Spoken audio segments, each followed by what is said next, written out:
Assalamualaikum warahmatullahi wabarakatuh. Halo teman-teman semua.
Menunjukkan posisi atau lokasi relatif letak suatu tempat dalam hubungannya dengan tempat lain di permukaan bumi. Fungsi peta yang kedua adalah memperlihatkan ukuran dari peta dapat diukur luas daerah dan jarak-jarak di atas permukaan bumi.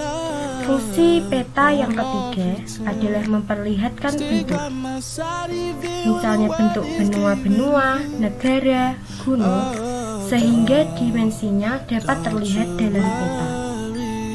Fungsi peta yang keempat adalah mengumpulkan dan menyeleksi data-data dari suatu daerah dan menyajikannya dalam suatu peta. Pembahasan selanjutnya mengenai tujuan pembuatan peta. Tujuan pembuatan peta yang pertama adalah untuk komunikasi informasi ruang. Yang kedua, untuk menyimpan informasi. Yang ketiga, untuk membantu suatu pekerjaan, misalnya untuk konstruksi jalan, navigasi, perencanaan, dan lain-lain. Tujuan pembuatan peta yang keempat, untuk membantu dalam suatu desain, misalnya desain jalan dan sebagainya. Tujuan pembuatan peta yang kelima, untuk analisa data spiritual, misalnya perhitungan volume.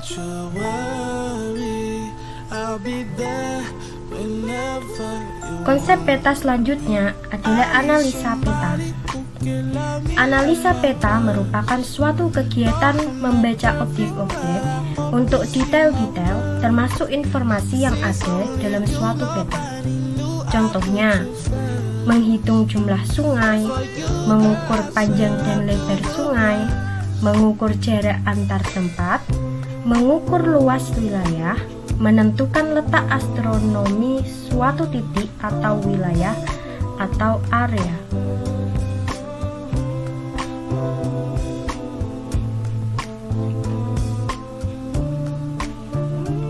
Konsep peta selanjutnya adalah interpretasi peta. Interpretasi peta merupakan kegiatan menentukan atau membaca fenomena-fenomena yang ada berdasarkan aspek-aspek yang tercangkup dalam suatu peta. Contohnya, 1. Menentukan arah aliran, yang kedua, memperkirakan kesuburan tanah, yang ketiga, perkembangan lahan atau komparasi berapa peta dengan tahun pembuatan yang berbeda, yang keempat, memperkirakan atau menentukan lokasi tempat-tempat pelayanan umum, misalnya rumah sakit, terminal, sekolah, kawasan industri. Yang kelima, memperkirakan sedimentasi dari beberapa aliran sungai pada suatu tubuh perairan tertentu, misalnya waduk, danau, dan rawa.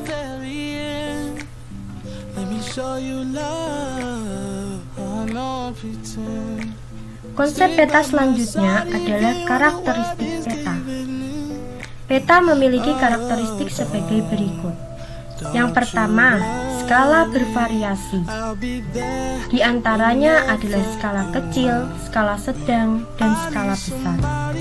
Yang kedua, mudah direproduksi. Yang ketiga, biasanya digunakan sebagai peta dasar untuk kepentingan-kepentingan tertentu yang berupa peta-peta tematik. Yang keempat, menggambarkan daerah atau wilayah tertentu yang relatif sempit. Yang kelima, untuk mengetahui lokasi peta, digunakan bantuan inset atau gambaran wilayah yang lebih besar. Yang terakhir, untuk merencanakan yang detail harus menggunakan peta berskala besar.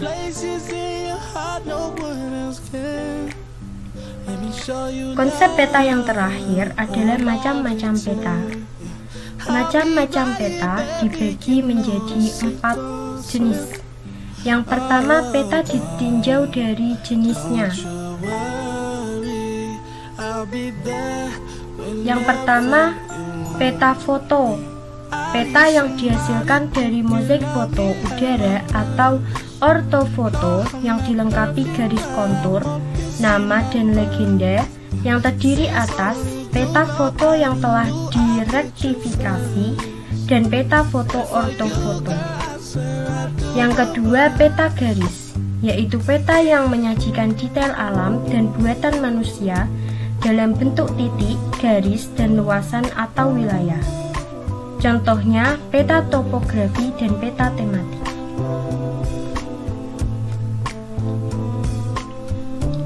Yang kedua adalah peta ditinjau dari skalanya. Yang pertama, peta kadastral atau hak milik dengan skala 1:5000. Yang kedua, peta skala besar dengan skala 1:5000 sampai 1:25.000. Yang ketiga, peta skala medium dengan skala 1:25.000 sampai dengan 1:500.000. Yang keempat, peta skala kecil dengan perbandingan skala 1:500.000 sampai 1:1 juta. Yang terakhir, peta umum dengan perbandingan skala 1:1 juta.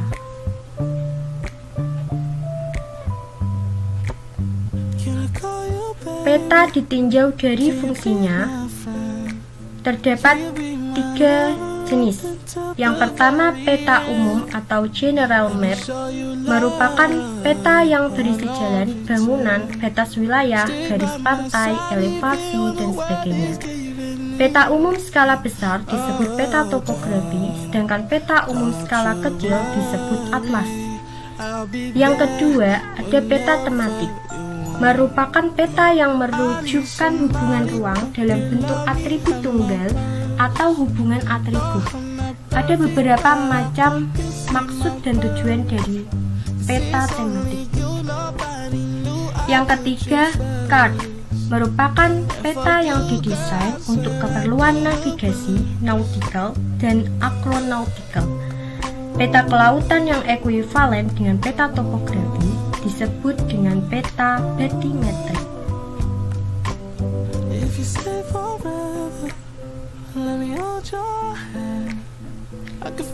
Jenis peta yang keempat adalah peta ditinjau dari maksud dan tujuan. Ditinjau dari maksud dan tujuannya ada banyak sekali macam, misalnya peta tanah, peta geologi, peta kadastral, peta ekonomi, peta kependudukan, peta iklim, peta tata guna lahan, dan sebagainya.